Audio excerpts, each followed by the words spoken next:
وقفت حروفي في ربوع بياني، وأتى القصيد بأروع الألحان، وفي أرض خير قد بادت مسجوعة بفرائد الأقوال والتبيان.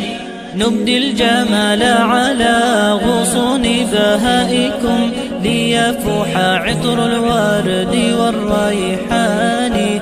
أمجاد قد أبدت جمالا خافقا، صنعت قلائد من جمال هاني. ومجدات بنت القصير قد سارت بالنور في الأنحاء والأركان، ولأجل أشواق الحروف تأنقت تحكي بها الفعل بالإيمان.